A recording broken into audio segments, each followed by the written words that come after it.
Qu'est-ce qui m'inspire cet enseignement? Hier, on a eu une réunion très édifiante avec les frères et sœurs du côté du Canada.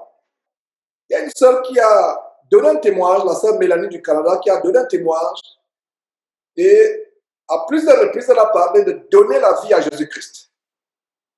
Et pendant qu'elle témoignait, je pensais à ceci. Beaucoup de frères et sœurs ont cette phrase dans la bouche. J'ai donné ma vie à Jésus-Christ. Qu'est-ce qui signifie donner sa vie à Jésus-Christ? C'est ça le sujet aujourd'hui. Parce que c'est un terme qui est devenu tellement banal. Et faisons attention, mes frères et sœurs. La parole de Dieu dit, et c'est le Seigneur Jésus qui nous donne cette mise en garde, la mise en garde du Seigneur Jésus-Christ. Et vous pouvez noter cela dans Matthieu chapitre 12, verset 36. Notez ce verset. La parole de Dieu dit, et c'est le Seigneur Jésus, le Fils de Dieu, le magnificent, superbement excellent Seigneur Jésus, qu'est-ce qu'il dit ceci en Matthieu chapitre 12, verset 36. J'espère que je vous donne le bon verset. Matthieu 12, 36. Le Seigneur Jésus dit ceci. Je vous le dis, au jour du jugement, les hommes rendront compte de toute parole vaine qu'ils auront proférée. De toute parole vaine. Il y a tellement de paroles vaines aujourd'hui. Nos paroles doivent être en connexion avec ce qu'on pense dans le cœur. Je parlais hier, par exemple, de cette phrase que vous connaissez aux États-Unis. Presque tout le monde a cette phrase, OMG. De fois, quand vous éternuez dans un bureau ou au bureau des croyants, vous éternuez, quelqu'un dit « bless you ». Quelqu'un marron dit « repose en paix ». Que la tête soit légère. Et comme je le disais, inconsciemment, c'est ma parole mort. Quand quelqu'un meurt, vous postez sur Facebook, vous dites à la personne, repose en paix. Que la tête soit légère. Qu'est-ce que vous avez fait? Vous avez fait un acte de nécromancie. Sans vous en rendre compte, vous parlez à un mort. Donc il y a des expressions comme celle-là, des expressions vaines. Et une des expressions vaines qu'on entend dans la bouche de beaucoup de chrétiens, j'ai donné ma vie à Jésus-Christ. Qu'est-ce que ça signifie donner sa vie à Jésus-Christ? Donc, à partir d'aujourd'hui, si en suivant cet enseignement, quelqu'un continue à dire de manière banale, j'ai donné ma vie à Jésus-Christ, il y a un problème. Et après cet enseignement, je suis sûr que beaucoup de personnes qui disaient j'ai donné ma vie à Jésus-Christ n'auront plus le courage de le dire. Et ceux qui diront après cet enseignement, j'ai donné ma vie à Jésus-Christ, après avoir suivi cet enseignement, si quelqu'un me dit après cet enseignement, j'ai donné ma vie à Jésus-Christ, ça signifie que la personne a vraiment donné sa vie à Jésus-Christ. Donc, un des termes d'être converti, parce que beaucoup de chrétiens, quand tu lui poses est-ce que tu es chrétien? Oui, je suis chrétien ou chrétienne, j'ai donné ma vie à Jésus-Christ. Donc, nous allons voir ce que c'est donner la vie. Quand vous donnez votre vie, ça veut dire que vous n'êtes plus vivant. Votre vie est morte. Et Jésus lui-même a dit, le plus grand amour, c'est de donner sa vie pour ses frères. Donc, qu'est-ce que signifie donner sa vie? C'est une expression banale. Je suis sûr que vous-même, vous êtes fatigué d'entendre cette expression, donner la vie. Qu'est-ce que ça signifie? Donner la vie au Seigneur Jésus-Christ. J'aimerais commencer par ce verset que j'aime toujours citer, qui montre le plus grand sacrifice que nous pouvons donner offrir à Dieu. C'est dans Romains chapitre 12, verset 1, qui dit, nous devons offrir nos vies en sacrifice. Laissez-moi vous lire exactement pour ne pas paraphraser. Et c'est une exhortation de l'apôtre Paul par la vertu de cet esprit. Je vous exhorte donc, frères, par les compassions de Dieu, à offrir vos corps comme un sacrifice vivant, saint, agréable à Dieu. ce qui serait de votre part un culte raisonnable, un culte raisonnable. Alors, donnez la vie à... Un instant, s'il vous plaît.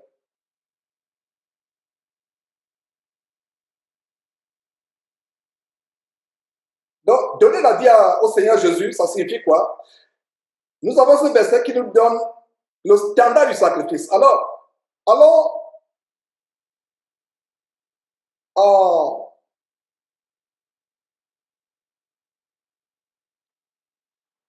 Colossiens chapitre 3. Première étape par rapport à ce sujet de donner sa vie. Beaucoup parmi nous sommes bien vivants parce que donner la vie, ça veut dire que tu es mort. Ça veut dire que si tu es continuellement vivant, tu n'es pas un chrétien qui a donné sa vie à Jésus. Alors, verset 3, Colossiens chapitre 3, verset 3. Qu'est-ce que nous voyons dans ce verset? Car vous êtes morts et votre vie est cachée avec Christ en Dieu. Vous êtes morts. Vous êtes comment? Morts. Voilà un grand verset. Vous êtes morts et votre vie est cachée. Nous, chrétiens, nous aimons la deuxième partie de ce verset, mais nous ne comprenons pas. Nous lisons vite la première partie, vous êtes morts. Mais nous aimons la deuxième partie, votre vie est cachée en Jésus-Christ. Pourquoi nous aimons la deuxième partie? Tout simplement parce que quand notre vie est cachée en Jésus-Christ, un sorcier ne peut pas nous voir, un ennemi ne peut pas nous attaquer, nous tuer. Donc nous aimons seulement la partie qui dit notre vie est cachée en Jésus-Christ. Mais nous n'aimons pas, ou nous passons rapidement sur la première partie de ce verset, Colossiens chapitre 3, verset 3, qui dit « Vous êtes morts ». Donc lisons ce verset dans son ensemble, une fois encore.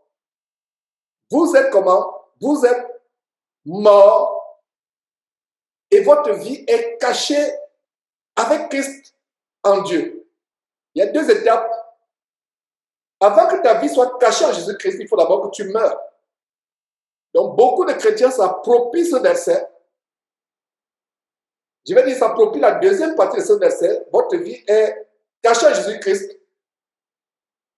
Alors qu'ils doivent d'abord s'approprier la première partie qui dit vous êtes morts. Beaucoup parmi nous sommes tellement vivants, comme je l'avais dit dans une partie justement du pain quotidien précédente, à savoir que mon frère, ma soeur, meurs d'abord. Si tu veux opérer la puissance de Dieu, il faut d'abord mourir. Aller dans des funérailles, ou lors d'un enterrement, ou dans une morgue. Pour ceux qui travaillent dans les morgues, ils peuvent confirmer avec moi. Quand un cadavre est exposé, vous pouvez le frapper, il ne réagit pas. Vous pouvez l'insulter, il ne réagit pas. Tu viens devant le cadavre, tu dis, regardez comment il est méconnaissable, comment il est déformé, vilain, laid. Le cadavre ne va pas réagir. Donc, ma soeur, si tu réagis aux insultes, aux calomnies, mon frère, si tu réagis aux calomnies, c'est que tu n'es pas encore mort. Tu n'es pas encore morte, ma soeur, tu n'es pas encore mort, mon frère. Notre vie est cachée en Jésus-Christ. Quand nous sommes morts, c'est là où ta vie est cachée. Vous voyez les versets que nous avons proclamés dans nos prières, mais nous prenons ce qui nous arrange. Verset 3 de Colossiens chapitre 3 ne dit pas que votre vie est cachée en Jésus-Christ, non. Le verset dit quoi? Le verset dit ceci. Vous êtes morts et votre vie est cachée avec Christ. Est-ce que vous comprenez maintenant? Faisons attention quand nous lisons la parole de Dieu. Vous êtes morts et votre vie est cachée. Conclusion, si tu ne meurs pas, ta vie ne sera pas cachée en Jésus-Christ. Si tu ne meurs pas. Et cette histoire de donner ma vie, j'ai donné ma vie à Jésus-Christ, mais à la moindre attaque, tu réagis. Tu es encore vivant. Un cadavre ne réagit pas. Tape-le, il ne réagit pas. Insulte-le, il ne réagit pas. Donc, ma soeur, si tu es réfractaire, irritable à la moindre attaque de ton mari, tu n'es pas encore morte. Et ta vie ne sera pas cachée. Mon frère, si tu n'arrives pas à supporter les minauderies de ton épouse, à la moindre attaque ou à la moindre parole méchante, tu réagis. Ça veut dire que tu n'es pas encore mort. Nous devons mourir. Un frère nous attaque, ou nous accuse injustement, faussement. Parce que les plus grandes attaques, c'est entre les frères, et je le dis à notre honte. Et selon le cantique que Comfort venait de chanter, si vous avez bien compris une phrase, il y a une phrase que j'ai retenue dans son cantique, c'est que c'est par la paix, l'unité entre les frères que le monde reconnaîtra que nous sommes véritablement disciples suivants de notre Seigneur Jésus-Christ. Alors, nous devons mourir. Mourir à quoi?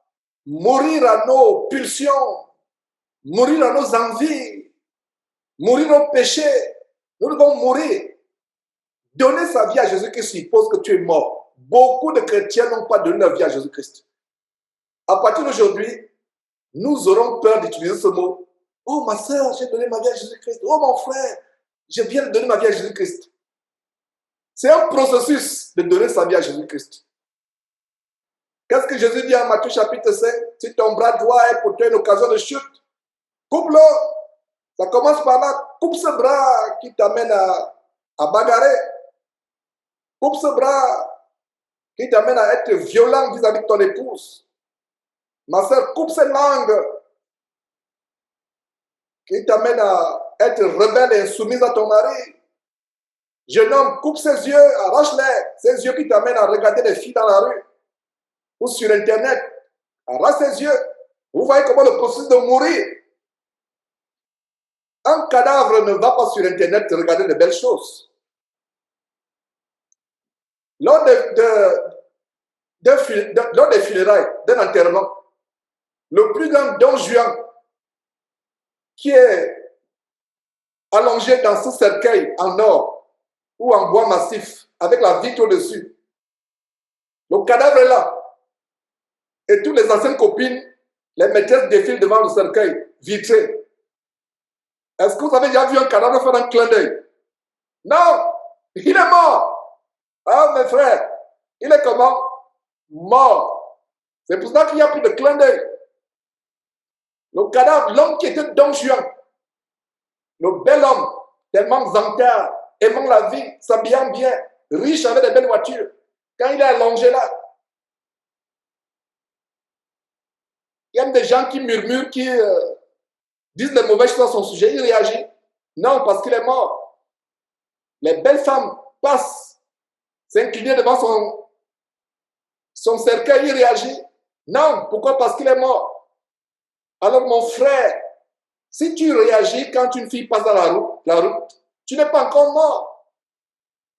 Si tu réagis parce que tu vois cette femme avec la mise de prostituée, cette dandinée, soit sur les réseaux sociaux, sur YouTube ou dans la rue, tu réagis, tu n'es pas mort.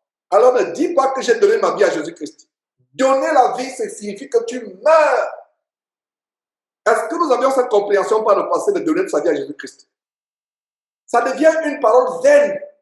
Et le Seigneur Jésus dit quoi? Les gens seront jugés à cause de toute parole. N'oubliez pas Matthieu chapitre 12, verset 36.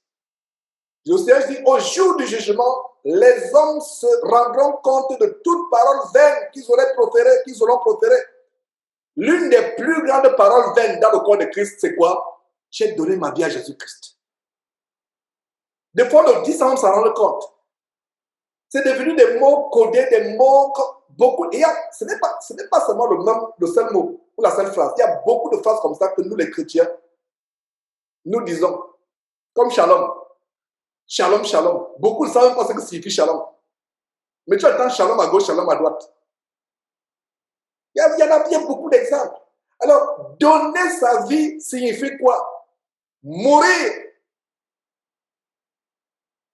Est-ce que moi qui vous parle, je suis totalement mort? Que Dieu me donne vraiment de mourir à 100%. Un cadavre n'est pas corps mort et les cils continuent à bouger, les gens vont fuir. Imaginez-vous, mes frères et sœurs, que vous allez à un deuil, le corps est exposé, vous passez devant vous êtes en rond, comme les gens passent, je ne sais même pas ce qu'ils font, les traditions humaines, l'homme est mort, vous venez vous incliner devant lui. Donc toi, chrétien, en passant, j'espère que en écoutant ceci, tu n'as pas pu aller t'incliner devant un mort. Les gens sont autour du cercueil, ils font la ronde. Et ça est arrivé avec le décès de mon père, il y a une vidéo qu'on m'a envoyée. Une des vidéos qu'on m'a envoyée, puisque je n'ai pas été au deuil au Cameroun. Et quand j'y passe maintenant en enseignant, en donnant cet enseignement, je me dis, mais que c'est ridicule. Et c'était des chrétiens, en majorité, les chrétiens Tiguémé. Ils viennent, ils s'inclinent devant la dépouille. La personne est morte. Tu t'inclines pourquoi devant la dépouille? Vous voyez, les gens font son rang. Chacun son tour. Dès qu'il arrive là, il y a d'autres qui font le signe de croix devant la dépouille. D'autres qui s'inclinent. Bref, c'était la parenthèse. Donc, à partir d'aujourd'hui, faites attention quand vous vous inclinez devant un cadavre. Voilà comment, inconsciemment, nous posons les actes de nécromancie sans nous en rendre compte. Inconsciemment. S'incliner devant le cadavre. Ça ne se fait pas. Un chrétien ne dit pas à un cadavre, reste en paix. Vous voyez sur Facebook, oh, tel est mort, que la tête soit légère, que la tête soit légère. Repose-toi en paix, RIP. Attends, n'est-ce pas la nécromancie? N'est-ce pas la magie? Quand tu dis à quelqu'un qui est mort, ton parent meurt, tu dis que la tête soit légère. Il y a des couronnes de fleurs. Et j'avais confronté les membres de ma famille par rapport à cela. Ils ont fait une grande couronne de fleurs, ils ont mis que la tête soit légère, nous ne t'oublierons jamais. Il est mort. À qui parles-tu? Et c'est des choses que quand tu parles, on dit de Georges les radical, on ne te comprend plus. C'est toi qui es fou. J'accepte que je suis fou. Parce que quand tu as le bon sens, on pense que tu es fou. Quand tu n'as pas la jugeote, c'est normal que tu n'aies pas la jugeote. La personne est morte. Alors, pourquoi j'ouvre cette parenthèse? Nous devons mourir. Si vous allez à un deuil et que vous avez encore ce manque de connaissance au point où vous circulez autour du cercueil, et voilà un rituel de nécromancie qu'on fait inconsciemment. C'est pour ça qu'il y a des fois, nous péchons involontairement. Donc, beaucoup en m'écoutant ce soir qui ont aussi fait le cercle, un collègue qui meurt, vous allez au deuil, on commence à tourner autour du cercueil. Il y a même un livre où on dit, venez signer le livre et chacun donne un message. Oh, vraiment, tu as été ceci. Dès que la personne meurt, ne lui parle plus. Tu lui parles inconsciemment, tu parles avec un démon. Quand tu dis à quelqu'un sur Facebook, oh, cette personne c'est un camarade, oh là là, il est mort, oh là là, il est mort. Et tu mets, repose en paix, que la tête soit légère. Repose en paix. Il n'y a pas de paix sans Jésus-Christ. Ce n'est pas après la mort que tu vas souhaiter. Tes souhaits ne valent rien. Pour que quelqu'un soit en paix après sa mort, il faut se réconcilier à Dieu par Jésus-Christ. Alors, quand tu dis repose en paix, tu t'as adressé au mort. Le mort est mort, il ne t'attend pas. Et si ce mort n'était pas chrétien, tu t'adresses aux esprits familiers qui contrôlent la vie de cet homme. C'est pour ça que pendant des mois après l'enterrement, des années après, la personne qui était dans le sommeil. Voilà la révélation ce soir. Parce que tu as dit sur Facebook, repose en paix. Lui est mort, il ne t'a pas entendu. Mais le démon familier t'a entendu. Surtout quand tu dis, oh, tu vas nous manquer. Ah, le démon dit quoi? Tu viens de dire quoi? Je vais te manquer. Alors le démon familier, c'est des mystères que j'essaie de vous expliquer, mais je sais que certains d'entre vous comprennent. Mais si vous ne comprenez pas, ce n'est pas grave, c'est simple parce que quelqu'un qui n'est pas en Jésus-Christ qui meurt, toute sa vie a des démons familiers. Et même s'il n'y a pas de démon familier, les démons sont les écoutes. Tu es sur Internet, sur le clavier ou avec ton téléphone, tu as que de dire, vraiment tu vas me manquer. Vraiment tu es tellement gentil, tu vas me manquer. Un démon, il écoute. Même si ce n'est pas un démon familier, un démon écoute, tu vas me manquer. Tu verras la personne toute la nuit dans ton sommeil venir te hanter. Les gens vont dire, mais Georges, j'ai envie de chasser cela, je ne sais pas quoi faire. Sœur, frère, c'est parce que tu avais dit à un cadavre, tu vas me manquer. Et un démon, quelque part, en écoutant cela, vient te hanter. Oh, je vais te manquer. Ok, d'accord. Le démon, il n'attend que ça. C'est pour ça que nous, chrétiens, faisons attention avec notre langue. Parlons peu. Et quand nous parlons, nous devons savoir ce que nous disons. Faisons attention avec notre langue. Alors, pourquoi j'insiste sur les cadavres ce soir? Parce que nous devons ressembler aux cadavres. Regardez comment l'enseignement biblique peut nous amener à ressembler au cadavre. Un cadavre ne réagit pas. Voilà le bon aspect. L'homme qui était violent, l'homme qui était bagarreur, l'homme fort. Je reviens encore sur le témoignage de délivrance, de protection puissante de la famille de Simao. Regardez un catcheur, un boxeur, il est là. Quand il est sur son lit, allongé, son lit de mort dans le cercueil, vous pouvez lui donner le coup de poing, il ne va pas réagir. Nous, chrétiens, c'est cela. On te gifle de la joue droite, montre la joue gauche. Tu ne réagis pas, ne te venge pas. Laisse quelqu'un se venger. Quelqu'un attrape un des cadavres qu'on dépouille. On vient, on arrache la bague. Avant, on arrache la bague dans laquelle on veut l'enterrer. D'autres arrachent même les chaussures. Ceux qui l'enterrent en cachette, enlèvent même la cravate, enlèvent, on dit, pourquoi ça va pour... En cachette. Quand tu enlèves les chaussures du cadavre, il réagit. Quand tu enlèves la bague, réagit-il? Alors mon frère, quelqu'un t'a pris de l'argent, laisse-le avec cet argent. Quelqu'un t'a pris un terrain, laisse-le avec ce terrain. Quand quelqu'un meurt, un cadavre, quelqu'un meurt, il est enterré, cadavre dans la terre. On reste à arracher les terrains. Il revient discuter les terres parce qu'il est mort. Est-ce que vous voyez, depuis là je parle, je n'ai même pas encore ouvert un verset biblique par rapport à ce sujet. Nous connaissons toute la parole de Dieu, mais nous ne la mettons pas en pratique. C'est pour ça que je ne fais que parler depuis là. Nous connaissons la parole. J'aime nous dire quoi? Ne soyez pas comme des auditeurs oubliés. La parole de Dieu entre là, ça sort là. Nous ne mettons pas en pratique. Mais celui qui met la parole de Dieu en pratique, c'est celui-là qui sera béni de Dieu.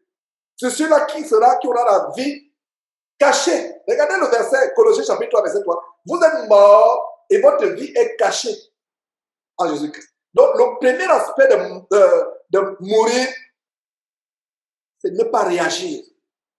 Ne pas rendre le mal pour le mal. On t'insulte, tu acceptes. On crache sur toi, tu acceptes. On te piétine. Et regardez, le Seigneur Jésus-Christ enseignait les principes de mourir. Enseigner les principes de mourir. Et un des principes de mourir du Seigneur Jésus-Christ, c'était quoi? Quelqu'un te prend ta tunique, donne-lui encore ta veste.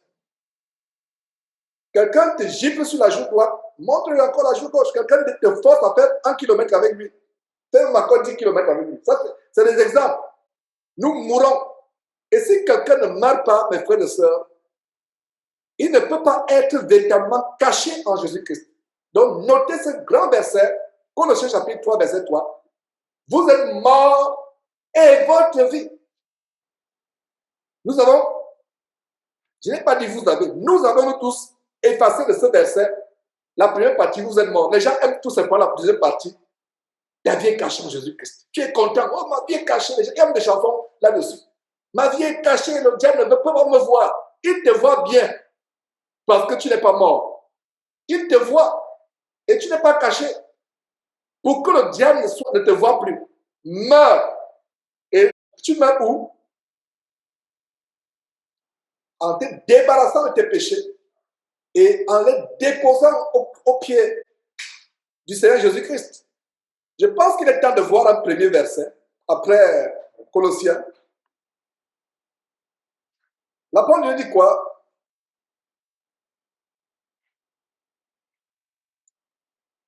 Romains chapitre 6, verset 11.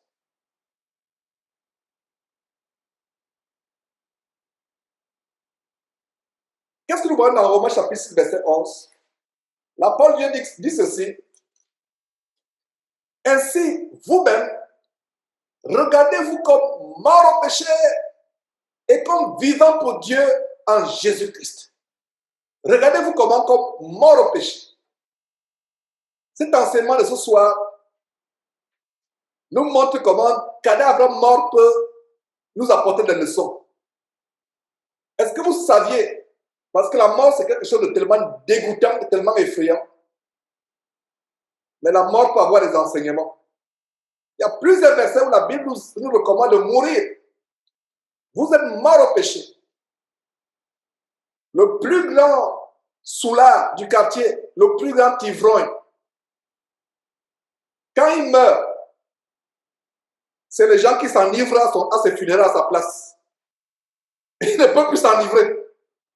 Alors toi, chrétien, si tu continues à t'enivrer d'alcool, tu n'es pas mort. Tu es encore bien vivant et ta vie ne peut pas être cachée. Est-ce que vous commencez à comprendre? Romains chapitre 6, verset 11.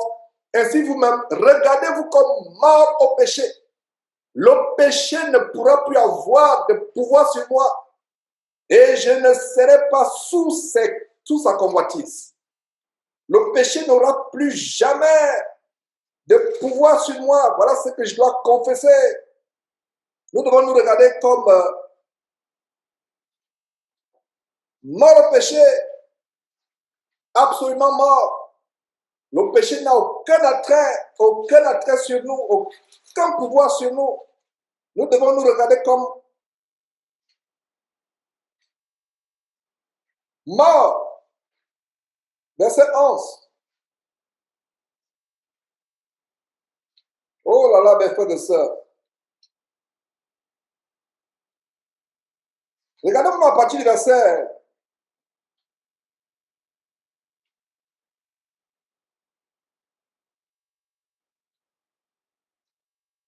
À partir du verset 3. Lisons Romains chapitre 6, verset 3. Ignorez-vous que nous qui avons été baptisés en Jésus-Christ, c'est en sa mort que nous avons été baptisés. Et la signification du baptême. Et plaise à Dieu, il y a 2 sœurs qui viendront à Houston se baptiser. Sophonie qui est avec nous ce soir et Alphonsine, je ne sais pas si elle est déjà connectée. Elles viendront ce week-end à Houston pour se baptiser. Et beaucoup de chrétiens se sont baptisés sans être morts. Parce que le baptême, c'est quoi? Le baptême, c'est un symbole de mort. Et mon frère, ma soeur, si tu n'es pas prêt à te baptiser, entrer dans les eaux de baptême, ne le fais pas. Assure-toi que tu es sur le point de mourir. Parce que quand tu sors là, tu devras être toute ta vie comme un cadavre. On t'insulte, tu ne réagis pas. Toi qui étais ivrogne par le passé, les gens sont en train de boire de l'alcool, tu es même dégoûté. Comme je venais de dire, lors des funérailles, ce grand soulard qui est allongé dans son cercueil, ce sont plutôt les autres qui soulent à sa place ce jour-là. Il ne soule plus, il est mort. Alors, ignorez-vous, verset 3, que vous, tous qui avez été baptisés en Jésus-Christ, c'est en sa mort que vous avez été baptisés. Verset 4, nous avons été ensevelis avec lui par le baptême en sa mort. Voilà le symbole de la mort, le symbole du baptême, c'est-à-dire l'ensevelissement. On est enseveli par lui par le baptême en sa mort, afin que comme Christ est ressuscité des morts, par la gloire du Père, de même, nous aussi nous marchons en nouveauté de vie. Ça signifie quoi? Nous mourons à notre vie passée. Le vieil homme, la nature pécheresse, les mauvaises habitudes, les convoitises de la chair, la jalousie, l'envie, la convoitise. Nous mourons et nous renaissons. C'est pour ça que les gens disent, oh, Césarine, je ne te reconnais plus. Oh, Simao, mais qu'est-ce qui t'est arrivé? Je ne te reconnais plus. Si tu te convertis à Jésus-Christ, ta famille n'est pas choquée. Si tu te convertis à Jésus-Christ, tes collègues ne sont pas choqués. On ne t'appelle pas fou ou folle. Il y a un problème. Comme je l'ai toujours dit, quelqu'un me dit, Georges, un camion vient de passer sur moi à vive allure. Et la personne est là, il a un très beau costume blanc. Même pas une tache, même pas une poussière sur lui. Mais il me dit, voilà le camion. Allez-vous croire à cette personne? C'est la même chose aujourd'hui. Beaucoup de frères disent, je suis converti. J'ai donné ma vie à Jésus. N'oubliez pas que le sujet de cette exhortation, de cette série sur le pain quotidien de ce jour, c'est quoi? J'ai donné ma vie à Jésus. Et quand tu regardes, non, il n'est pas mort. De quelle vie parles-tu? Donc à partir d'aujourd'hui, quelqu'un qui a suivi cet enseignement ne dira plus j'ai donné ma vie à Jésus-Christ. Alors, continuons avec Romains chapitre 6, verset 5 maintenant. Regarde le verset 4, il parle de nouveauté de vie. C'est ça la mort. Comme une graine. Quand la graine est plantée dans le sol, cette graine meurt. Elle pourrit de fois même. Si c'est une graine de cacao, quand elle commence à pourrir, elle sent. La graine sent. Mais quand cette graine est en terre, quand elle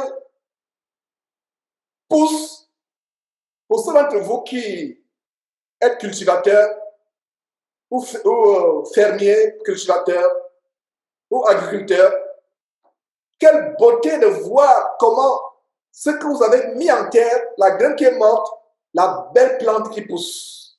La belle plante qui pousse.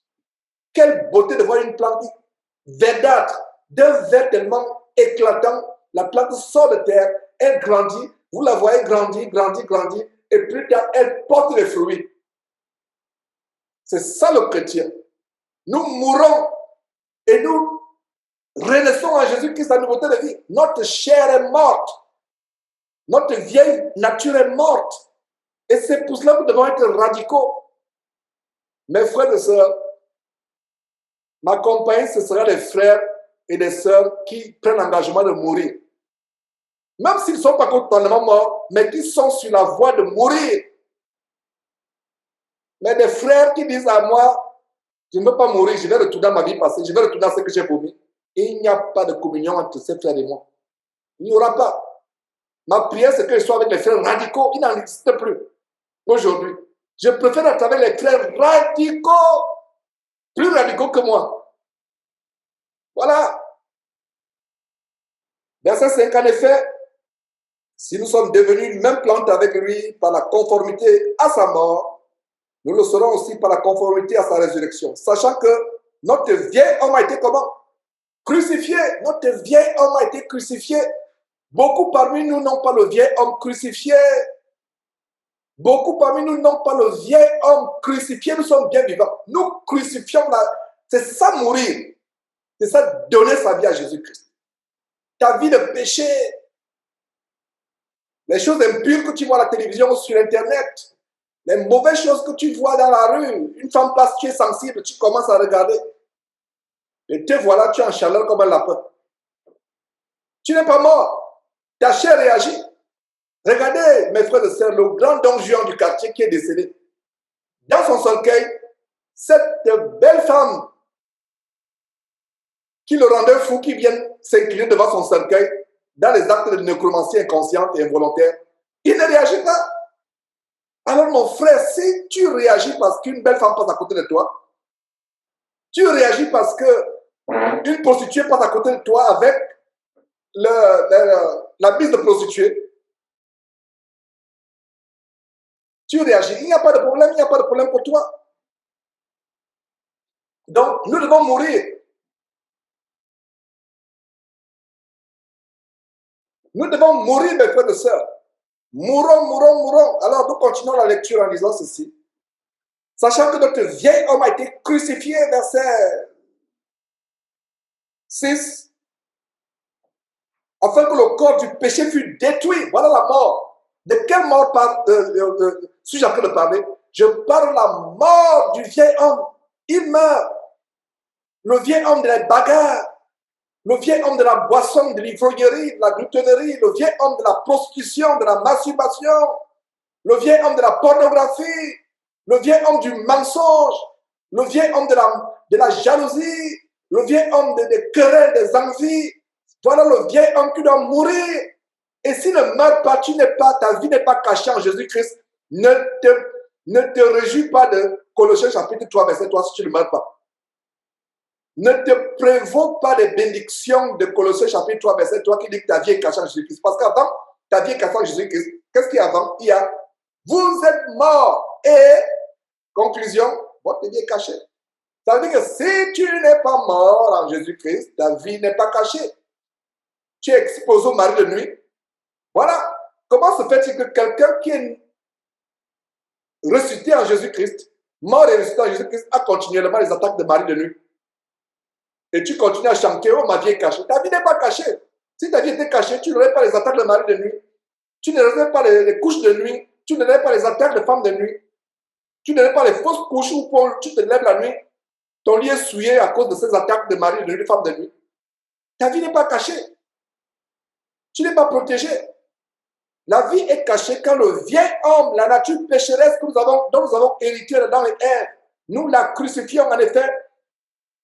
Si nous sommes devenus, verset 6, sachant que notre vieil homme a été, crucifié avec Jésus-Christ, afin que le corps du péché fût détruit, pour que nous ne soyons plus esclaves du péché. Verset 7. Car celui qui est mort est libre du péché. Voilà, celui qui est mort est libre du péché. Un cadavre qui était un ancien ivrogne prenait une bouteille de vin de palme, venait secouer la bouteille de vin de palme. Il y a d'autres qui font des traditions, ils versent le vin autour du cercueil. Ce cadavre ancien ivrogne ne réagit pas. Ce cadavre ancien don juan, ancien bordel, ne réagit pas. Cette prostituée, cette femme qui trompait son mari, homme avec homme, tous les hommes qui viennent, elle ne réagit pas. Pourquoi? Parce qu'elle est libre du péché. Verset 7. Celui qui est mort est libre du péché. Est-ce que vous saviez que les cadavres peuvent nous donner un grand enseignement ce soir? Parce que quand nous disons cette Bible, mort au péché, il faut qu'on donne des exemples concrets pour que vous compreniez. Un voleur, il est là allongé. Les gens passent avec leurs bijoux, leur téléphone. Celui qui était toujours en train de braquer les gens, arracher leur portable. Les gens passent là tout son secret avec son portable. Il arrache encore, il braque encore, il vole encore. Non, il est mort. Alors il a dit quoi, verset 7? Celui qui est mort est libre du péché. C'est pour ça que mes frères et sœurs, je reçois des appels des frères et sœurs qui disent, Georges, comment me débarrasser de ceci? Et ce que j'ai remarqué, la masturbation est le péché numéro 1 pour lequel on m'appelle. Et c'est grave. Jeune comme adulte. Masturbation, péché numéro 1. Marié comme pas marié. C'est incroyable. Péché numéro 1, surtout les jeunes gens. Est-ce qu'un cadavre se masturbe encore? Non, il est libre. Mon frère, tu veux être libre par rapport au péché? Meurs avec Jésus-Christ. Meurs. C'est ça, donner sa vie à Jésus-Christ. Non, je suis fatigué d'entendre cela. Et vous aussi, vous êtes fatigué d'entendre « j'ai donné ma vie à Jésus-Christ ». Les gens le disent mécaniquement, banalement, sans connaître la grandeur, la profondeur, la hauteur, la largeur de ce grand mystère de donner sa vie à Jésus-Christ. Ça veut dire que tu meurs au péché, tu es libre, le péché n'a aucun pouvoir sur toi. Le péché n'a aucun pouvoir. Voilà. Le péché n'a aucun pouvoir sur toi. Et on va voir la grande proclamation au verset 14. Avant d'arriver là, continuons. Verset 8. Or, si nous sommes morts avec Christ, nous croyons que nous vivrons avec lui. Et la mort en Christ, c'est quoi? Le corps du péché meurt et nous revivons en une nouvelle plante qui porte des fruits en Jésus-Christ. Regardez.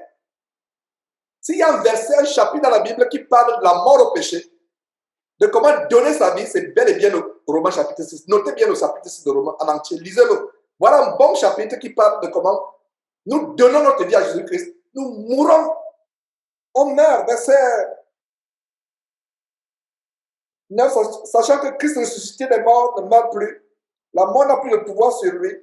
Verset 10, car il est mort et c'est pour le péché qu'il est mort. Une fois pour toutes, il est revenu à la vie. Et c'est pour Dieu qu'il vit. C'est pour ça que les gens disent, ma sœur, je ne te reconnais plus.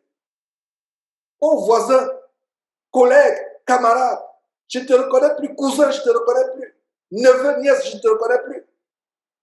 Le merveilleux témoignage d'une jeune Camerounaise que j'ai publié, qui était dans la sorcellerie, qui s'habillait comme une prostituée. C'est un témoignage de quelques jours, comment elle était dans elle était possédée par l'esprit de divination, de sorcellerie. Et écoutez le témoignage de cette jeune fille. Après que le frère Achille lui a exposé la parole de Dieu par téléphone ou par WhatsApp, je ne sais pas exactement, mais elle est au Cameroun, Achille est au Canada. Allez suivre ce témoignage. comment le diable nous hait, à quel point le diable nous hait. Je crois que c'est le titre de ce témoignage, à savoir à quel point le diable hait l'être humain pour le détruire. Et aujourd'hui, une telle sœur, si elle continue comme cela, je peux conclure en disant que voilà une sœur qui est morte. Elle a enlevé ses faux cheveux, les perruques, les habits de prostituée. Toi, ma sœur, soi-disant chrétienne, tu as donné ta vie à Jésus. Mais tu continues à t'habiller comme une prostituée. Tu vas dimanche au temple, ces habitations de démons, habillée comme une prostituée. Tu continues à mettre les faux cheveux et tu dis que tu es mort. Non, tu n'es pas mort. Tu n'es pas morte, ma soeur. Tu n'es pas mort, mon frère. Tu n'es pas mort. Mon frère, tu n'es pas mort, ma soeur. Le cadavre, malgré tout ce que vous lui mettez, malgré tout ce que vous lui mettez, tout ce que vous pouvez lui mettre, mes frères, il ne réagit pas. Il ne réagit pas. Mettez-lui les choses. Dès que vous mettez ces choses, il ne va pas aller chercher encore à changer son corps, à se maquiller, à se décaper la peau, à mettre les faux cheveux sur la tête, à mettre... il est mort. Alors continuons. Verset 9 à nouveau. Car sachant que Christ ressuscité des morts ne meurt plus, la mort n'a plus de pouvoir sur lui. Car il est mort, et c'est pour le péché qu'il est mort une fois pour toutes. Il est revenu à la vie, et c'est pour Dieu qu'il vit. Ainsi, verset 11, regardez le verset 11, notez-le, le verset 11. Ainsi vous-même, regardez-vous comme comment, mort au péché, et comme vivant pour Dieu en Jésus-Christ. Donc, nous sommes comment? Morts au péché. Nous sommes morts. Voilà la signification biblique de donner sa vie à Jésus-Christ. Ma prière que je n'entende plus, cette expression banalisée. J'ai donné ma vie à Jésus-Christ. C'est une expression tellement puissante, forte. Donc, à partir d'aujourd'hui, quand toi, ma soeur, tu vas ouvrir ta bouche pour dire j'ai donné ma vie à Jésus-Christ, tu vas d'abord examiner tous les aspects de ta vie. Pour savoir si tu as donné ta vie. Quand on donne sa vie, c'est qu'on est mort. Voilà, mes frères. Ainsi, vous-même, regardez-vous comme mort au péché et comme vivant pour Dieu en Jésus-Christ. Verset 12. Que le péché ne règne donc point dans votre corps mortel et n'obéissez point à ses convoitises. Un cadavre n'obéit plus au convoitises. Il est libre par rapport au péché. Et nous avons cette capacité étant vivants par Jésus-Christ. Crions au secours du Seigneur Jésus. Tue ma nature pécheresse. Donne-moi la force de crucifier ma nature pécheresse. Donne-moi la force de tuer le vieil homme et ses convoitises. Verset 13. Ne livrez pas vos membres au péché. Est-ce qu'un cadavre livre ses membres au péché? Non, il ne peut plus pécher. Il est libre vis-à-vis du péché. Quel que soit le péché qu'il commettait, il ne peut plus pécher parce qu'il est mort. Nous aussi expérimentons cette mort. Verset 13. Ne livrez pas vos membres au péché comme des instruments d'iniquité, mais donnez-vous vous-même à Dieu comme étant vivant de mort que vous étiez et offrez à Dieu. Voilà une autre expression d'offrir. En Romains chapitre 12, verset 1, on dit offrez. Je vous exhorte à offrir vos corps à Dieu, dit le Saint-Esprit, par l'entremise de l'apôtre Paul en Romains chapitre 12, verset 1. Je vous exhorte à offrir vos corps comme un sacrifice vivant. C'est le même mot offrir ici. Au verset 13, Romains chapitre 6, verset 13, il dit quoi? Je relis ce verset 13. Ne livrez pas vos membres au péché comme des instruments d'iniquité, mais faites quoi? Mais donnez-vous vous-même à Dieu, comme étant vivant de mort que vous étiez, et offrez à Dieu vos membres comme quoi? Non plus comme des instruments de péché, mais des instruments de quoi? De justice. Verset 14. Voilà la belle confession que tout chrétien doit faire. Car le péché n'aura plus de pouvoir sur moi, puisque je suis non sous la loi, mais sous la grâce. Voilà encore, j'ai fait un enseignement il y a quelques jours où je dénonçais à nouveau, comme je l'ai fait par le passé il y a quelques années, je dénonçais à nouveau l'évangile diabolique de l'hyper-grâce. Une fois sauvé, sauvé pour toujours. Ce verset dit quoi?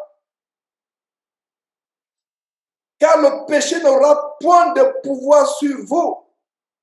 Beaucoup de gens qui utilisent la grâce comme un prétexte, comme une excuse ou une licence ou un permis de pécher. Voilà le verset qui dit quoi? Le péché n'aura plus jamais de pouvoir sur moi. Proclame cela, ma soeur. Proclame cela, mon frère. Prends la décision en disant, le péché n'aura plus de pouvoir sur moi. Je vais le dominer parce que je suis mort en Christ Jésus. Voilà la signification du baptême. Le péché n'aura plus de pouvoir sur moi. Proclame cela, ma soeur. Proclame cela, mon frère. Le péché n'aura plus jamais de pouvoir. Toi, péché, je vais en guerre contre toi. Et c'est une guerre dans laquelle je suis engagé, pas avec ma propre force physique, charnelle, mais je suis engagé dans ce combat à cause de ce que Jésus a accompli en crucifiant son corps à lui sur la croix. Et moi, quand je deviens disciple de Jésus-Christ, j'ai cette capacité de crucifier ma chair sur la croix, mon corps du péché, le vieil homme sur la croix. Voilà la parole de Dieu. Et comme dit Galates chapitre 2, verset 20, notez en passant, Galates chapitre 2, verset 20, qui dit quoi? J'ai été crucifié avec Christ. Et si je vis, ce n'est plus moi qui vis, c'est Christ qui vit en moi. Voilà, j'ai été crucifié. Proclamons ce verset, mon frère. Voilà la signification de donner sa vie à Jésus-Christ. Ça signifie quoi? Tu es crucifié. Tu n'as plus la capacité de pécher volontairement, de planifier le péché. Est-ce qu'on peut continuer à pécher? Parce que la Bible dit, si quelqu'un dit qu'il n'a pas de péché, il est menteur. Mais de quel péché la Bible parle? Les péchés involontaires, par exemple, blesser un frère sans s'en rendre compte, faire quelque chose de manière par inadvertance sans s'en rendre compte. Mais le péché, tu sais que c'est mauvais. Comme tu planifies le péché. Tu dis le soir, à telle heure, à 21h, quand tout le monde dort, voilà ce que je vais faire. Tu planifies. Là, c'est volontaire. Là, c'est volontaire. Tu planifies, tu dis, je vais faire ceci. Je vais sortir la nuit. J'irai dans une boîte de nuit. Je vais rencontrer les prostituées. Tu planifies, ça, c'est volontaire. Ou demain, j'irai au travail. Comme j'ai fait 2 jours sans venir au travail, je vais mentir au patron en disant que mon enfant était ceci, alors que non, je suis parti en villégiature quelque part avec une copine. Je vais venir mentir. Tu programmes déjà que demain, je mentirai à mon patron en disant que mon enfant était malade. Et voilà comment tu mens avec le nom de ton enfant et plus tard, ton enfant tombe malade et meurt. Toi-même, tu as menti sur la tête de ton enfant. Mon enfant était malade, c'est pour ça que je ne suis pas là au travail. Regardez mes frères de ça, ce qui arrive. Nous devons demander à Dieu de nous dépouiller du péché. Nous sommes morts, mes frères et sœurs, au péché. Nous sommes morts. Oh là là. Voilà, c'est l'évangile que nous devons enseigner. Et regardez un autre aspect de mourir, de donner sa vie à Jésus-Christ. Il est de manière très très belle exposé en Éphésiens chapitre 4, verset 22. Vous pouvez lire d'ailleurs depuis le verset 20. Et, le verset 22 dit quoi? Verset 22-23, Éphésiens chapitre 4, verset 22 et 24. Un détail de la mort, de donner sa vie. C'est quoi? Dieu nous recommande à faire quoi? À nous dépouiller, verset 22, Éphésiens chapitre 4, verset 22, à vous dépouiller. Se dépouiller, c'est se débarrasser, d'en dépouiller à la dépouille. La dépouille. Quand nous lisons la parole de Dieu, faisons attention, j'utilise l'U2 1910, c'est la version que je vous recommande, parce que c'est la version la plus fidèle à King James 1600. Alors, que dit le verset 22 d'Éphésiens chapitre 4? Le Saint-Esprit nous exhorte à faire quoi? À nous dépouiller eu égard à votre vie passée, du vieil homme qui se corrompt par des convoitises trompeuses, à être renouvelé, c'est-à-dire transformé dans l'esprit de notre intelligence. Alors, verset 22, le Saint-Esprit nous demande de nous dépouiller par rapport à notre vie passée, le vieil homme. Dépouiller, c'est la dépouille, donc il y a mort. Tu te dépouilles. Prends ta carapace, le vieil homme, avant Jésus-Christ, la vieille nature, bagarreuse, querelleur, passant le temps à te discuter avec tes petits frères ou tes petites sœurs, passant le temps à bagarrer avec ton mari ou avec ta femme. Ça, c'est le vieil homme. Tu te dépouilles de ce vieil homme et tu te réveilles de la nature divine, la piété. Voilà, mes frères et sœurs, quelques exhortations par rapport à cette histoire. J'ai donné ma vie à Jésus-Christ. Voilà quelques exhortations pour nous montrer qu'est-ce que cela signifie en réalité de donner sa vie à Jésus-Christ. J'espère que cela va vous aider, va vous encourager. Et encore, comme j'ai commencé par l'introduction, évitons les paroles vaines. Nous, chrétiens, nous sommes champions avec les paroles vaines. Évitons les paroles vaines.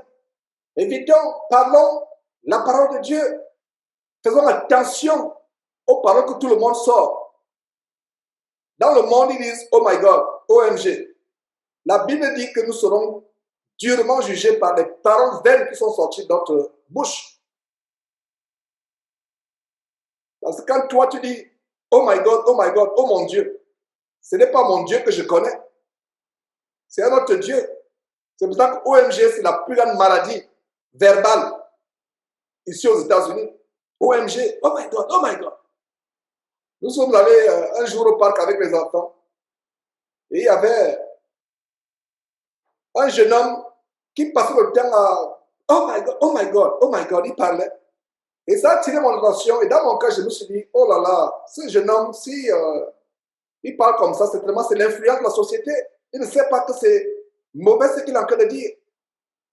Et nous aussi, parmi les chrétiens, nous chrétiens, nous avons les paroles vaines. Et une des paroles vaines, c'est quoi? J'ai donné ma vie à Jésus-Christ.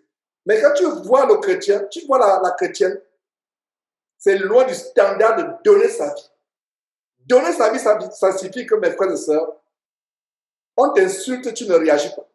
Donc à partir d'aujourd'hui, pense à cet enseignement, pense à ces paroles. Quand on t'insulte, pense à ce que je viens de vous dire, à savoir que le cadavre ne répond pas aux insultes. Ton mari t'embête, reste tranquille. Vous avez suivi le témoignage le merveilleux témoignage d'Odon, ce médecin en Zambie, d'origine congolaise. Comment la femme a été patiente. À un moment, elle a discerné que ce n'était plus son mari. Et même si c'était son mari, elle priait pour le mari, elle était calme. Et vous avez suivi la délivrance de son mari. Oh là là, si vous n'avez pas suivi ce témoignage, la partie 2, allez sur la partie 2, comment il revient avec sa femme. Il ne savait pas que la femme savait le combat qu'il était en train de mêler avec les démons. Il ne savait pas. Mais la femme savait, la femme ne lui avait pas dit. La femme priait en cachette, la femme supportait. Voilà un exemple de mourir. Suivez l'exemple de telle femme. Ce n'est pas seulement les femmes, même nous les hommes. Tu as une femme qui est incroyable, qui te rend la vie difficile, c'est une véritable épine dans ta chair. Fais l'effort de mourir. Mais, pour qu'il y ait querelle, il faut deux personnes. Est-ce qu'on se querelle avec les cadavres? Non. Si vous voyez un homme dans une morgue en train de se quereller avec un cadavre, c'est que la personne est folle. Donc, pour qu'il y ait querelle, il faut deux personnes. Si une personne meurt, il n'y a plus querelle. Donc, ma soeur, dans ton foyer, il n'y aura plus de querelle si tu meurs. Laisse l'autre vivre. Laisse l'autre enflammer. Laisse l'autre bondir comme il est bien vivant. Mais toi, meurs, ma soeur. Il n'y aura plus de querelle dans ton foyer, il n'y aura pas de divorce. Ma soeur meurt, il n'y aura pas de divorce. Il n'y aura plus de querelle. Mon frère meurt, il n'y aura pas de divorce dans ton foyer. Il n'y aura plus de querelle. Meurt. On est irritable. On réagit. On est tout. Dès qu'on dit quelque chose, tu es sur les nerfs. C'est que tu es bien vivante, ma soeur. C'est que tu es bien vivant, mon frère. Meurs, meurs, meurs, meurs, meurs. Meurs. Tue ton ego. À l'époque, avant d'être chrétien, on disait, moi, c'est moi qu'on parle comme ça. Mon frère supporte qu'elle te parle comme ça. Meurs. Écoute-la. Et pendant qu'elle est en train de parler comme cela, t'insulter, rends grâce à Dieu dans ton cœur. Rends grâce à Dieu pendant qu'elle t'insulte.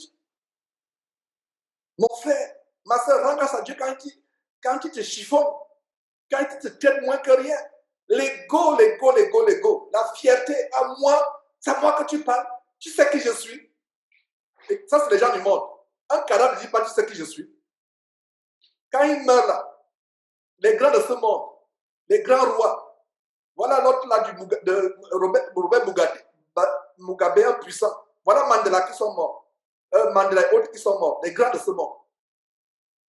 Il est puissant, les grands chefs d'État, les rois, mais quand il est dans son cercueil là, vous pouvez tout dire, parce qu'il est mort. J'espère que ces exhortations, mes frères et sœurs, que je ne fais encore que répéter, pourront nous aider à mourir afin que nos vies soient en réalité cachées en Jésus-Christ. Que Dieu nous bénisse abondamment. Ma prière, c'est que nous mourions effectivement. Ma prière, c'est que nous n'utilisions plus ces mots, ces expressions en copier-coller. Ne faisons plus le copier-coller avec ces mots. Laissons les autres utiliser ces mots n'importe comment. Mais nous qui avons la connaissance, avant de dire que j'ai donné ma vie en Jésus-Christ, rappelez-vous ces paroles. Que Dieu nous bénisse au nom de Jésus-Christ.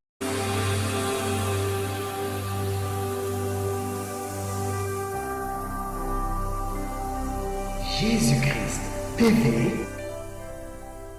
vous connaîtrez la vérité et la vérité vous affranchira.